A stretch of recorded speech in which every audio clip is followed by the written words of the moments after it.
Rôle des médias et défis numériques. La radio France Internationale s'impose comme un média de référence. Dans un monde où les réseaux sociaux explosent, où tout et n'importe quoi circule sur les réseaux sociaux, la parade pour les journalistes, c'est d'être sur le terrain. Si les journalistes et les médias abandonnent le terrain, notre métier est mort. Médias, influence, vérité. Quel rôle pour la radio du monde en RDC? Quand un pouvoir autoritaire censure un grand média, quel qu'il soit, en l'occurrence un grand média international comme RFI, ce pouvoir, il envoie un message à tous les journalistes. Vous n'êtes pas libre. Vous ne pouvez pas travailler librement. Vous devez obéir. Jean-Marc Faure, invité de ITW.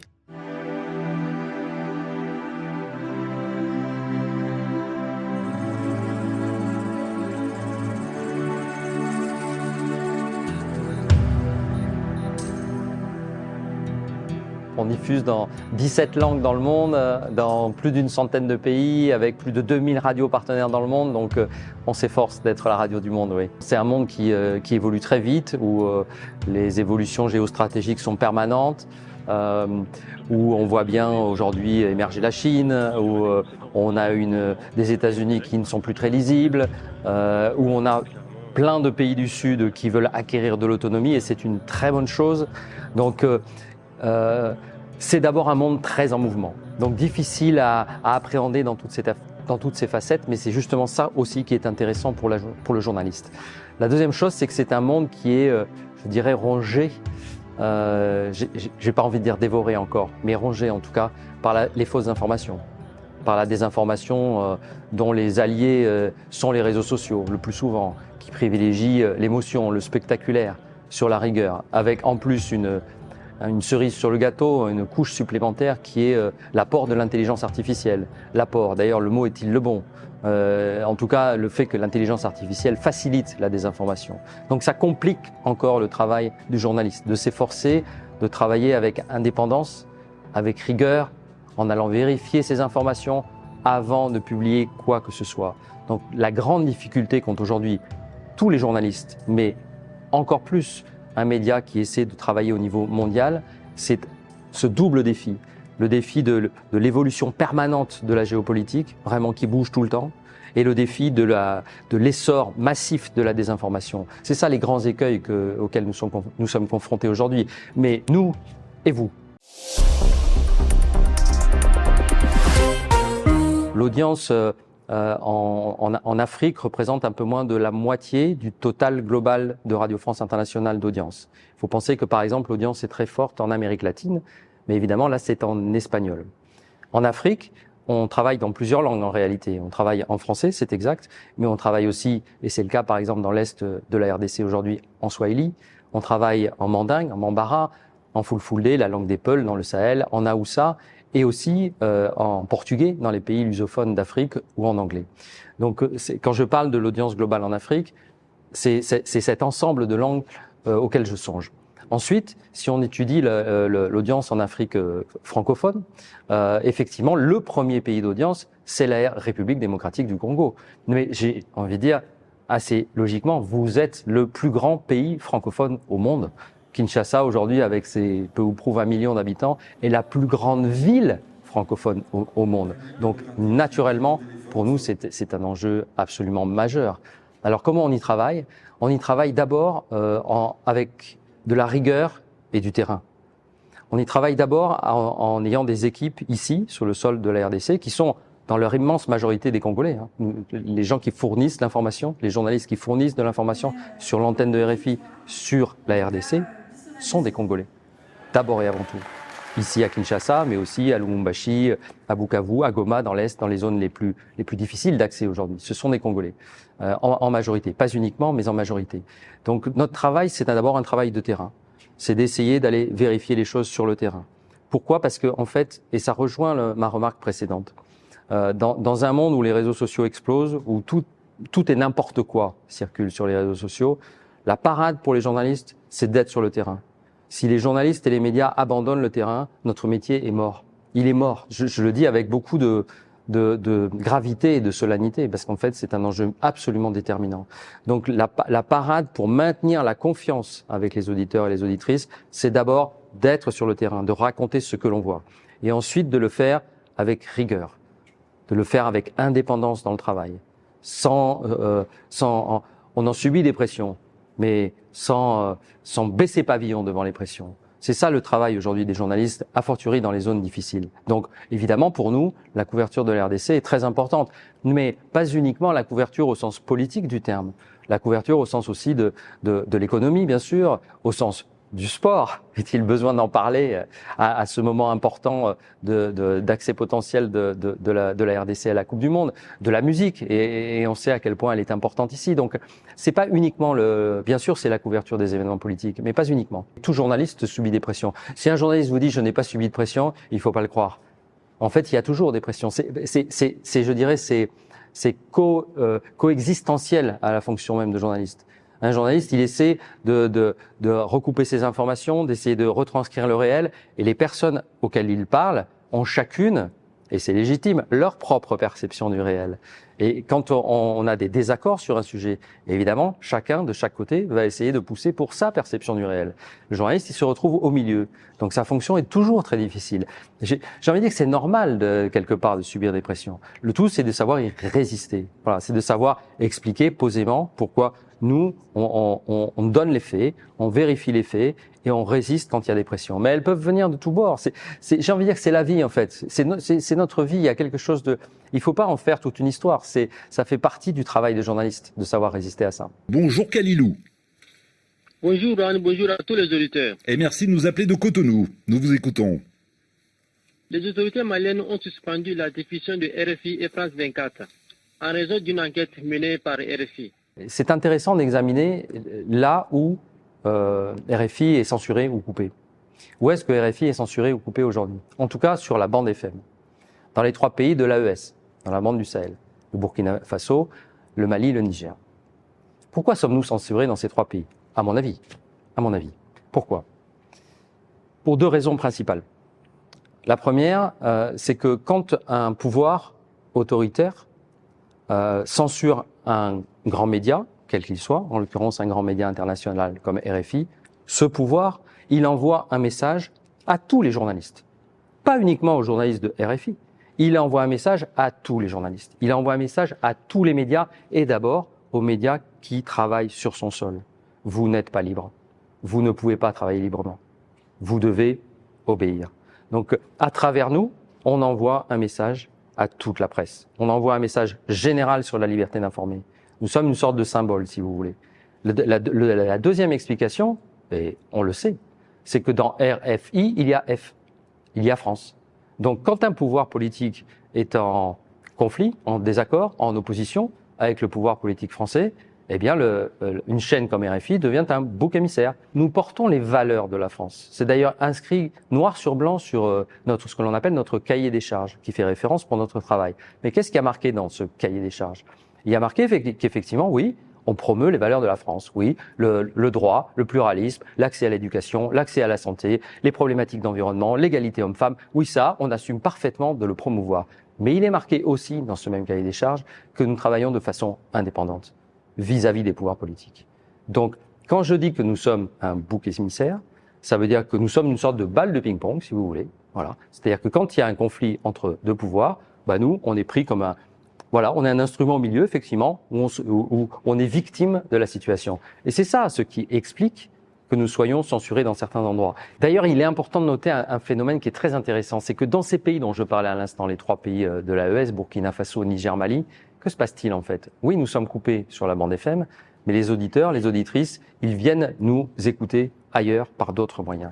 Sur les ondes courtes, évidemment, en utilisant vous avez des VPN qu'on installe sur les ordinateurs ou sur les smartphones aujourd'hui, et enfin, en augmentant leur écoute sur d'autres supports comme par exemple YouTube. C'est quelque chose qu'on constate de façon tout à fait claire. Donc ça veut dire que c'est pas parce qu'on censure quelqu'un que la relation de confiance avec cette personne est brisée. Vous voyez, c'est pas parce qu'on interdit quelqu'un de parler que la confiance disparaît avec cette personne. C'est pas quelque chose qui disparaît juste par décret. Et pour revenir à votre question de départ, qui concernait en fait la République démocratique du Congo, Encore une fois, c'est aux autorités congolaises qu'il faut poser la question. Mais ce que je peux vous dire, c'est que moi, je dirige la chaîne depuis 3 ans maintenant. Et l'une de mes préoccupations principales quand je suis arrivé a été de réouvrir un vrai bureau ici à Kinshasa. Vraiment. En donnant les moyens de travailler à ce bureau. Mais aussi en ayant à l'esprit, et c'est tout à fait naturel, qu'on doit respecter évidemment la loi congolaise. C'est dans l'ordre des choses, dans tout pays où l'on se trouve. Nous sommes chez vous.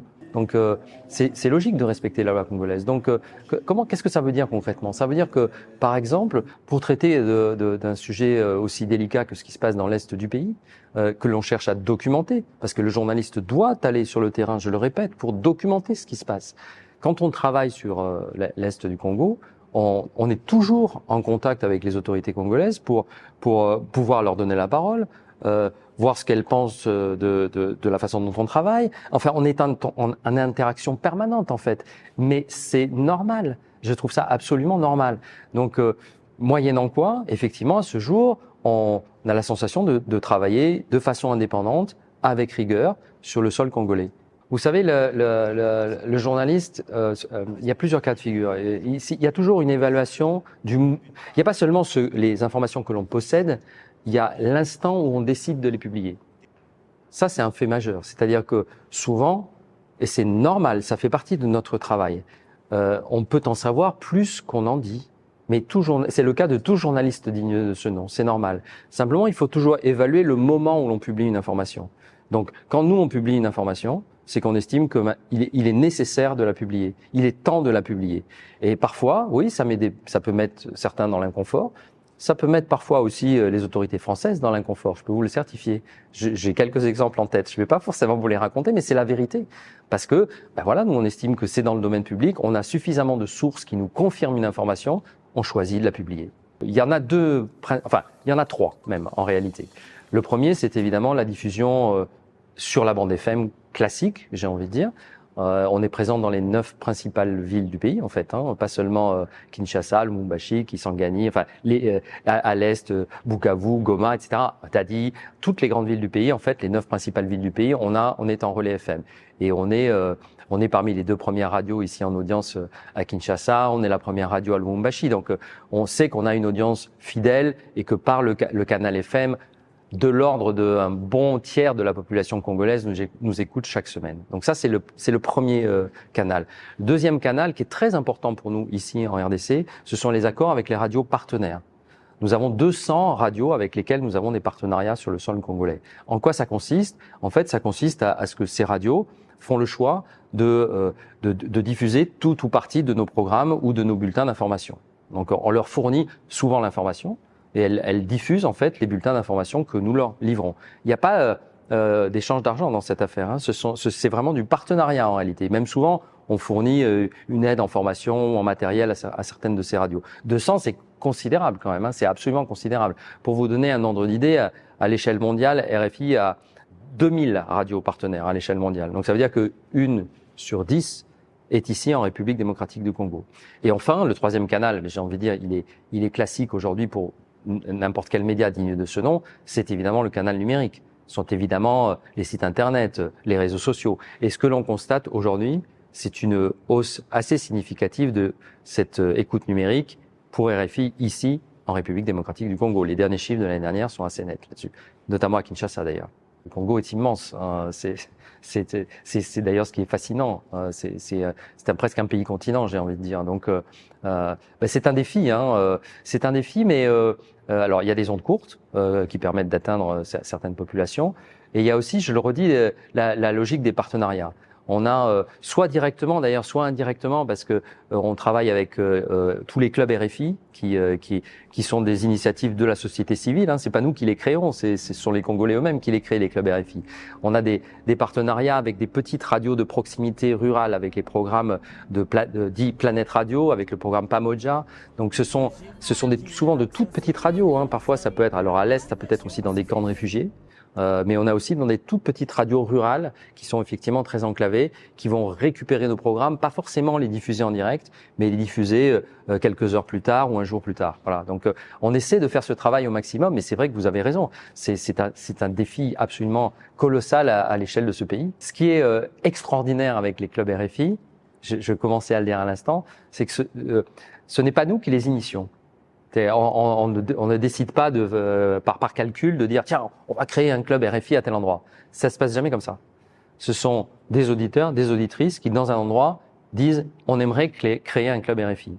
Et il y en a beaucoup ici sur le sol de la RDC. Je suis même pas tout à fait capable de vous dire combien. Mais ici à Kinshasa, il y a un gros club RFI. Dans l'Est, il y a des gros clubs RFI, à Kisangani, à Lubumbashi, à Bukavu, à Goma, il y a des gros clubs RFI aussi. Et toujours, ça vient de la base. C'est-à-dire, ce sont des gens qui disent on a envie de créer un club RFI. Et à ce moment-là, ils se manifestent auprès de nous et on essaie de les accompagner, de leur donner quelques moyens pour qu'ils existent sur le terrain. Qu'est-ce qu'ils font ? Alors c'est très variable selon les clubs, mais c'est toujours des initiatives de société qui vont rejoindre les valeurs dont je vous parlais tout à l'heure. Donc tel club va, par exemple, faire des initiatives sur l'éducation, ou sur l'environnement, ou sur les droits des femmes, ou sur la santé, ou sur le sport en organisant des tournois de football. Il y a tout un panel en fait. Donc selon les clubs, vous n'allez pas trouver exactement les mêmes activités, mais ce qui est certain, c'est que c'est toujours à l'initiative des auditeurs, des auditrices à la base. Toujours. C'est jamais nous qui initions la création d'un club. Ça se fait tout seul, si vous voulez. Ça vient. C'est ça qui est absolument merveilleux d'ailleurs. C'est pour ça qu'on a toutes nos émissions ici à Kinshasa. Il y avait une forte présence des clubs RFI de Kinshasa et c'est super. Enfin, je veux dire, c'est vraiment un plaisir de discuter avec eux parce que voilà, c'est eux qui prennent l'initiative encore une fois. Il n'y a pas de médias sans relation de confiance. C'est pour ça que votre question est tout à fait pertinente. Il n'y a pas de média sans relation de confiance. Le principe même du média, d'être un lien au milieu, le média au milieu, c'est qu'il y ait de la confiance, que les gens aient de la confiance. Et ce qu'on constate aujourd'hui, et encore une fois, je le répète, les réseaux sociaux qui ont par ailleurs des avantages, ont aussi malheureusement des inconvénients, et ils sont largement utilisés pour essayer de saboter systématiquement cette confiance avec les médias. Alors comment on fait ? Parce que c'était ça votre question.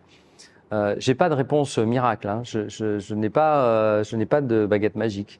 Mais il faut toujours, quand on est face à une fausse information, il faut avoir plusieurs réflexes.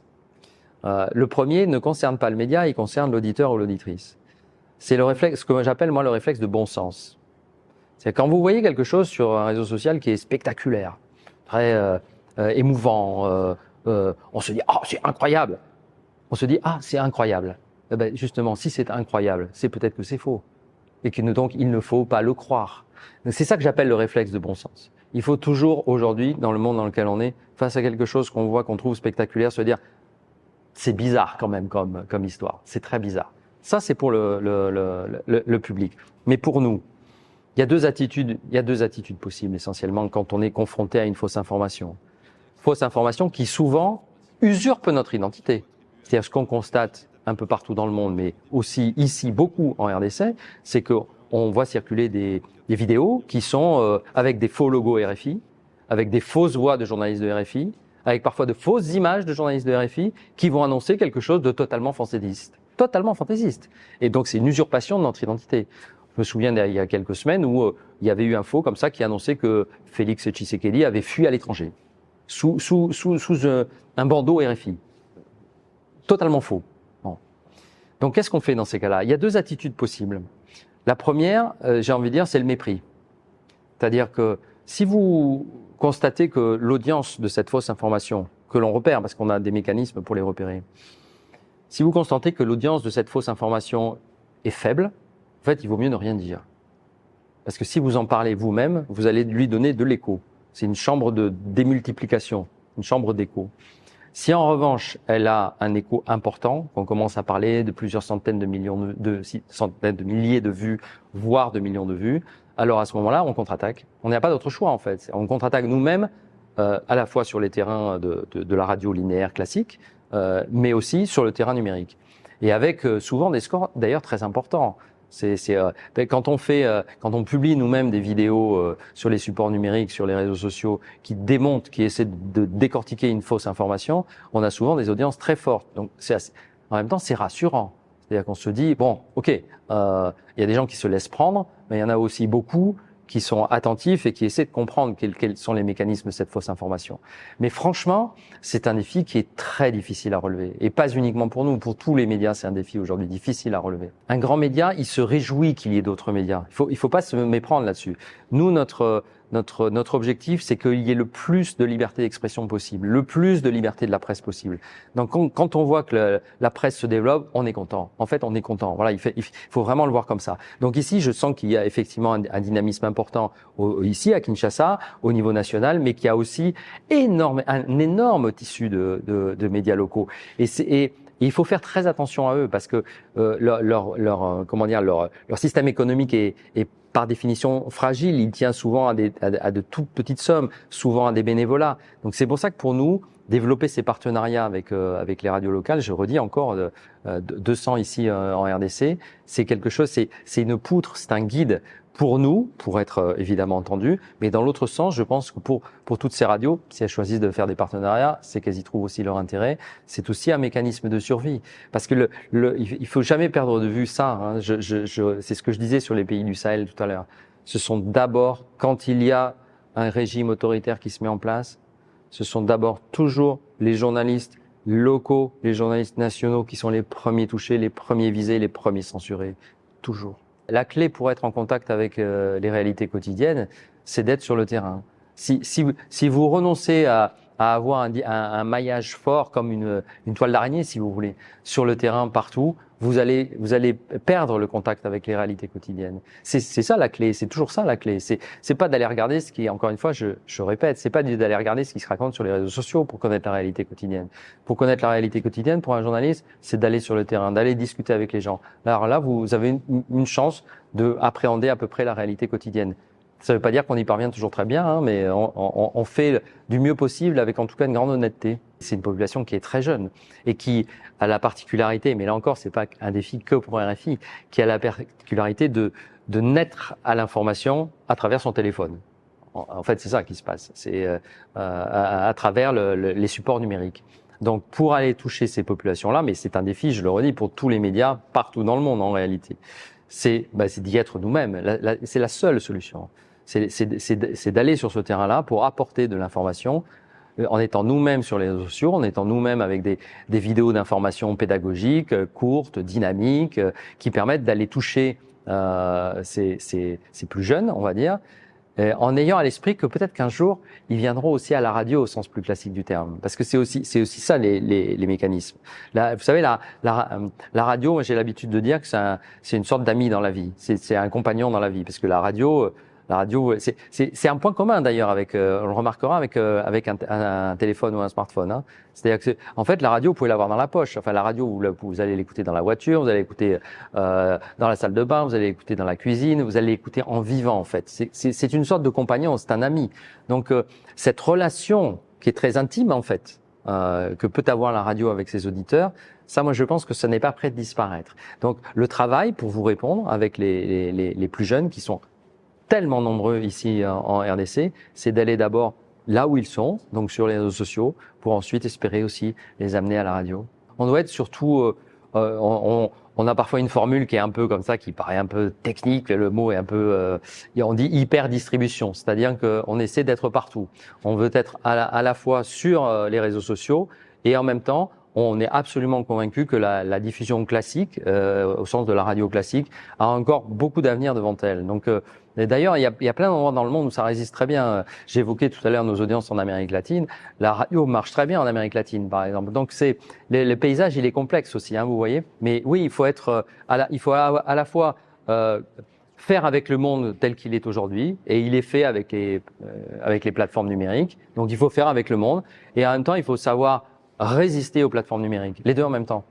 Comme je vous disais au début, on travaille dans 17 langues aujourd'hui dans le monde, dont 4, on va dire, langues africaines, qui sont le mandinkan, le fulfulde, la langue des Peuls dans le Sahel, l'Haoussa et le Swahili. Et donc, je dirais qu'il serait logique qu'à un moment donné, on arrive à travailler aussi en lingala, aussi bien en numérique qu'en radio. Donc, c'est un projet que l'on travaille sérieusement. Voilà, je ne peux pas vous en dire plus, mais effectivement, oui, le lingala, sachant que nous travaillons en Swahili, notamment en plus dans l'est de la RDC, oui, il serait logique que l'on parvienne à travailler en lingala. Vous avez raison.